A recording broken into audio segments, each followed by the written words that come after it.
মেয়েরা আমরা আজকে পড়ব আওয়ার ক্যাশুরিনা ট্রি, তরু দত্তের লেখা। তরু দত্ত ছিলেন একজন বাঙালি ভারতীয় কবি, প্রাবন্ধিক, অনুবাদক এবং ঔপন্যাসিক। তিনি প্রথম ভারতীয় মহিলা যিনি ইংরেজি এবং ফরাসি ভাষায় লিখেছিলেন। 1856 খ্রিস্টাব্দের 4 মার্চ একটি অত্যন্ত সাংস্কৃতিকভাবে সমৃদ্ধ পরিবারে তিনি জন্মেছিলেন। ভারত এবং ফ্রান্স উভয় দেশেই তিনি শিক্ষালাভ করেছিলেন।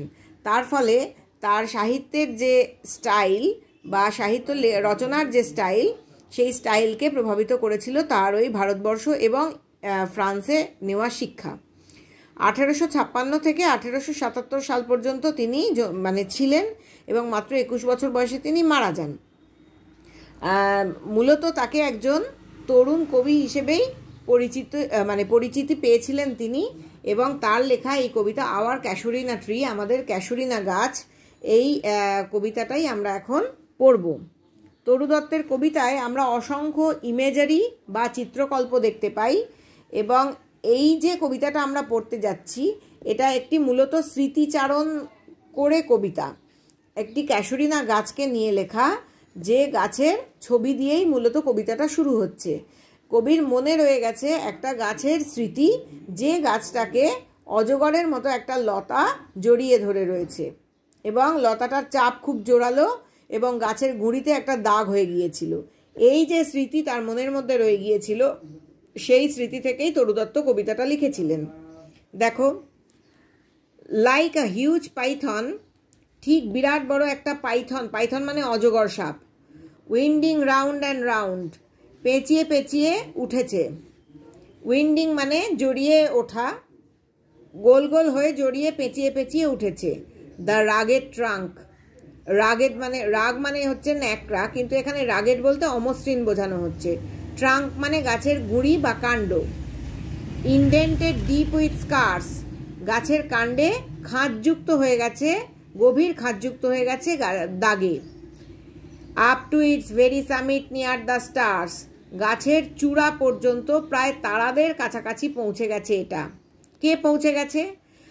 ক্রিপার ক্লাইম্বস, একটা লতা উঠে গেছে। এই লতার গাছটাই হচ্ছে জড়িয়ে ধরেছে এই ক্যাশুরিনা গাছটাকে।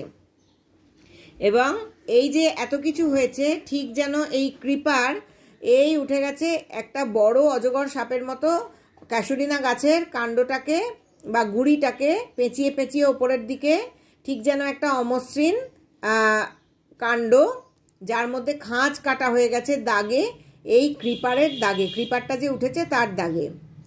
In whose embraces bound no other tree could live, যার আলিঙ্গনে বদ্ধ হয়ে রয়েছে, অর্থাৎ যে ক্রিপার বা যে লতার আলিঙ্গনে বদ্ধ হয়ে রয়েছে ক্যাশুরিনা গাছটি, কোনো অন্য গাছ বাঁচতেই পারত না এই লতার আলিঙ্গন সহ্য করে, কারণ এর প্রচণ্ড চাপ। সেই আলিঙ্গন সহ্য করে কোনো অন্য গাছ বাঁচতেই পারত না। But gallantly the giant wears the scarf, কিন্তু অত্যন্ত সাহসের সঙ্গে, গ্যালান্টলি মানে সাহসের সঙ্গে, এই দৈত্য ঠিক যেন রুমাল, শীতের দেশে রুমাল পরে রয়েছে। স্কার্ফ, স্কার্ফ তোমরা জানো যে তোমরা নিজেরা যেগুলো পরো শীতকালে বা গলায় পরো বা গলায় দাও, এই দৈত্য বা দৈত্য বলতে এখানে ক্যাশুরিনা গাছকেই বোঝানো হচ্ছে। এই প্রকাণ্ড ক্যাশুরিনা গাছ বা দৈত্যাকৃতির ক্যাশুরিনা গাছ অত্যন্ত সাহসের সঙ্গে ঠিক যেন রুমালের মতো এই লতাটাকে পড়ে রয়েছে। And flowers are hung in crimson clusters all the boughs among, এবং ফুলগুলো ঝুলে রয়েছে, হাং মানে ঝুলে রয়েছে, ইন ক্রিমসন ক্লাস্টার্স, ক্রিমসন মানে হচ্ছে টুকটুকে লাল, আর ক্লাস্টার্স মানে থোকা থোকা হয়ে, ক্রিমসন ক্লাস্টার্স পুরো শাখা ধরে, মানে পুরো শাখাদের মধ্যে এই ফুলগুলো, লাল লাল ফুলগুলো থোকা থোকা হয়ে ঝুলে রয়েছে। Where on all day are gathered bird and bee, যেখানে সারাদিন ধরে জড়ো হয় সমস্ত পাখি এবং মৌমাছিরা।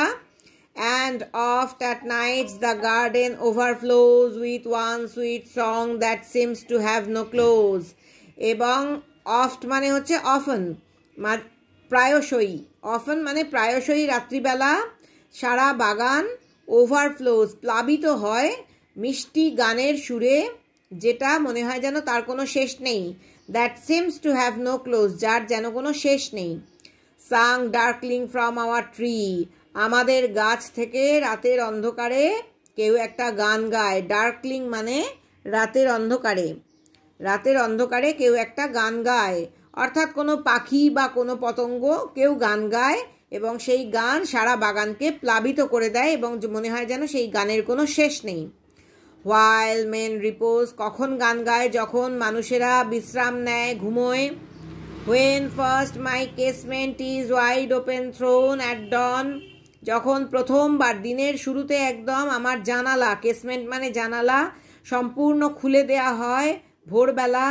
মাই আইজ ডিলাইটেড অন ইট রেস্ট, আমার চোখ এটার উপর পড়ে অত্যন্ত খুশি হয়ে।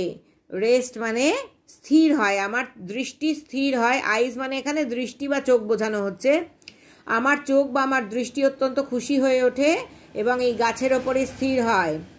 Sometimes and most in winter, কখনো কখনো আমার দৃষ্টি ওই জানলা দিয়ে ভোরবেলা ওই গাছটাকে দেখে খুশি হয়ে ওঠে। এবং বিশেষ করে শীতকালে on it's crest grey baboon sits statue like alone, এই গাছটার চূড়ায়, ক্রেস্ট মানে সামিট মানেও চূড়া, ক্রেস্ট মানেও চূড়া। ক্রেস্ট একটা ধূসর রঙের বেবুন, বেবুন হচ্ছে বাঁদর প্রজাতির একটি প্রাণী, তোমরা নিশ্চয়ই চিড়িয়াখানায় বেবুন দেখেছো। বসে থাকে এই গাছের চূড়ায় স্ট্যাচুর মতো একদম একা একা, মূর্তির মতো একদম একা একা। ওয়াচিং দ্য সানরাইজ, এবং বসে বসে মূর্তির মতো বসে বসে ওই গাছের একদম মাথায় সে সূর্য ওঠা দেখে। While on lower boughs his puny offspring slip about and play, যখন নিচের গাছের শাখাগুলোতে তার ছোট্ট ছোট্ট বাচ্চারা, পুনি মানে খুবই ছোট ছোট, অফ স্প্রিংস মানে হচ্ছে সন্তান, ছোট ছোট সন্তানেরা লাফালাফি করতে থাকে, লিপ অ্যাবাউট লাফাতে থাকে, অ্যান্ড প্লে খেলতে থাকে। And far and near kokilas hail the day, এবং গাছের কাছে এবং দূরে কোকিলরা দিনকে সম্ভাষণ জানায় বা সম্বর্ধনা জানায় বা স্বাগত জানায়।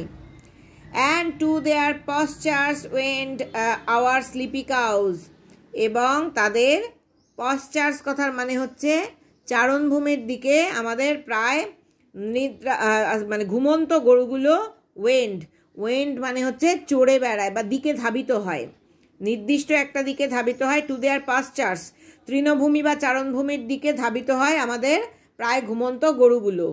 অ্যান্ড ইন দ্য শ্যাডো, এই গাছের ছায়ায়, on the broad tank cast, ওই বিরাট বড় দিঘির জলে প্রতিফলিত হয় বা পড়ে, কাস্ট মানে পড়ে বা প্রতিফলিত হয়। By that hoar tree, by that অর্থাৎ হোর বলতে এখানে ধূসর সাদা বোঝানো হচ্ছে। হোর ট্রি, এই ধূসর সাদা রঙের গাছের ছায়া পড়ে ওই প্রকাণ্ড দিঘির জলে। সো বিউটিফুল অ্যান্ড ভাস্ট, আচ্ছা আশা করি এই লাইনটা বুঝতে পেরেছো। এই গাছের ছায়ায় এই যে চওড়া বিরাট দিঘি তার মধ্যে প্রতিফলিত হয় বা পড়ে ওই গাছের প্রতিবিম্ব বা গাছের প্রতিচ্ছবি। গাছটা কেমন? হোর ট্রি, ধূসর সাদা গাছ, এত সুন্দর এবং এত বিরাট। দ্য ওয়াটার লিলি স্প্রিং, ওই গাছের ছায়া, জলের মধ্যে ওই গাছের ছায়ায় ওয়াটার লিলিগুলো প্রস্ফুটিত হয় বা ওয়াটার লিলিগুলো জন্মায়। লাইক স্নো এনমাস্ট, এবং ওয়াটার লিলিগুলো দেখে মনে হয় যেন তুষার একসঙ্গে জড়ো হয়ে রয়েছে, হ্যাঁ, জড়ো হওয়া তুষারের মতো সাদা দেখায়। But not because of its magnificence dear is the casuarina to my soul, কিন্তু কেবলমাত্র এইটার জাঁকজমকপূর্ণ সৌন্দর্য বা বৃহত্ত্বের জন্যই এটা আমার, এই ক্যাসুরিনা গাছটা আমার আত্মার এত কাছাকাছি নয়। অর্থাৎ এই ক্যাসুরিনা গাছটার বিরাট আকারের হওয়া এবং তার জাঁকজমকপূর্ণ যে সৌন্দর্য, তার জন্যই ওটা আমার আত্মার এত কাছাকাছি তা একেবারেই নয়। তার এই ক্যাসুরিনা গাছের আমার প্রিয় হওয়ার আরও অন্য কারণও রয়েছে। আচ্ছা, আজকে আমরা এই অবধি পড়ে শেষ করি। আরও কি কি কারণ রয়েছে কবি তরু দত্তের ক্যাসুরিনা গাছকে পছন্দ করার বা তার নিজের আত্মার কাছাকাছি এতটাই প্রিয় মনে হওয়ার, সেটা আমরা পরের লাইন থেকে পড়ছি।